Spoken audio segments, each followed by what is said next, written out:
Assalamualaikum warahmatullahi wabarakatuh. Apa khabar murid-murid semua?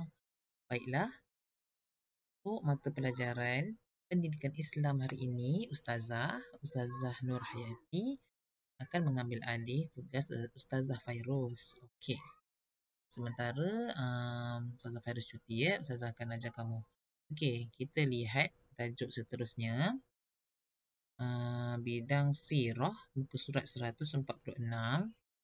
Kita lihat unit 2, kebijaksanaan Nabi Muhammad sallallahu alaihi wasallam. Okey, teliti dan fahami. Okey, kita lihat perbualan lah ni Okey. Dua murid telah menjuarai pertandingan matematik peringkat antarabangsa. Ini adalah perbualan di antara guru dan juga muridnya. Okey. Kebijaksanaan mereka telah mengharumkan nama negara. Mereka ialah kebanggaan kita. Adakah mereka itu fatanah, Ustazah? Ustazah dia pun jawab. Ada seorang lagi bertanya, Ustazah, apakah yang dimaksudkan dengan fatanah? Okey, maksud fatanah. Okey. Fatanah bermaksud bijaksana, berakal, budi dan pandai. Berakal, budi dan pandai. Nabi Muhammad SAW sentiasa menggunakan kebijaksanaan baginda dalam kehidupan dan dakwah. Okey, kita lihat pula Okey, kita baca dan fahami sirah tentang Nabi Muhammad SAW yang berkaitan dengan fatanah. Okey. Keunggulan sifat fatanah Nabi Muhammad SAW. Okey. Kita lihat pada yang pertama ni, peristiwa peletakan batu Hajarul Aswad. Okey, Nabi Muhammad SAW mencadangkan agar setiap pembesar kabilah memegang setiap bucu kain untuk meletakkan Hajarul Aswad di tempat asalnya. Tindakan tersebut dapat meneraikan pertelingkahan dalam kalangan kabilah Arab. Itu cara yang digunakan oleh Nabi Muhammad SAW. Okey, kemudian yang kedua, strategi berhijrah Nabi Muhammad SAW. Okey, Nabi Muhammad SAW tidak menggunakan jalan biasa yang digunakan oleh masyarakat Arab untuk berhijrah ke Madinah. Nabi Muhammad SAW menggunakan jalan lain dengan bantuan Abdullah bin Uraiqid, seorang yang bukan beragama Islam. Okey, digunakan jalan lain kan? Okey, kemudian yang ketiga, mempersaudarakan kaum Aus dan Khazraj Ansar.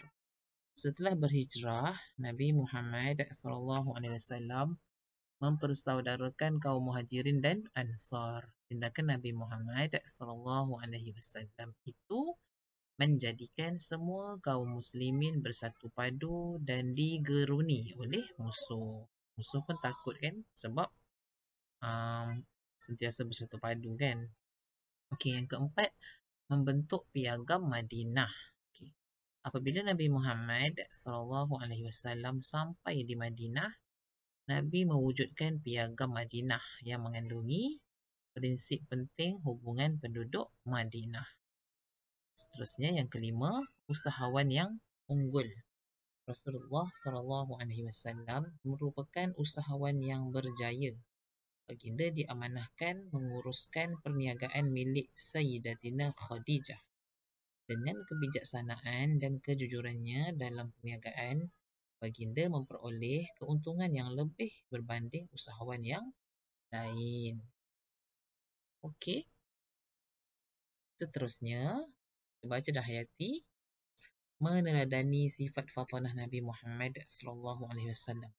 Contoh yang pertama tadi kan, teladan kita boleh ambil daripada peristiwa yang pertama tadi, meletakkan tentang isu nak meletakkan batu Hajarul Aswad. Okey, Nabi Muhammad SAW menggunakan kebijaksanaan baginda untuk meleraikan persengketaan dan menamatkan permusuhan. Okey, rumusannya berusaha mendamaikan persengketaan pada ketika itu kan.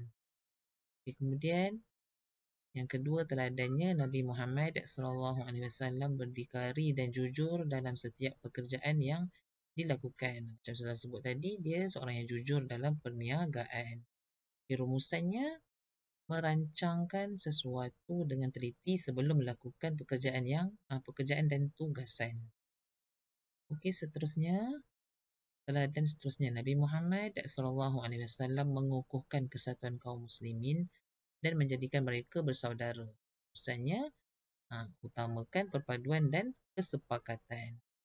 Seterusnya, Nabi Muhammad SAW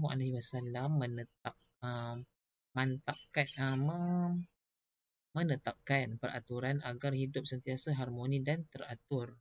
Misalnya, merangka peraturan dan berusaha untuk mematuhinya. Seterusnya, kebijaksanaan Nabi Muhammad SAW mengamalkan nilai-nilai murni dalam setiap urusan merupakan rahsia kejayaan Nabi sebagai usahawan. Usahawan ni peniaga lah. Rumusannya berusaha gigih dan tekun untuk berjaya. Seperti kamu juga, jika ingin berjaya dalam kehidupan, dalam pelajaran, kena gigih dan tidak berputus asa.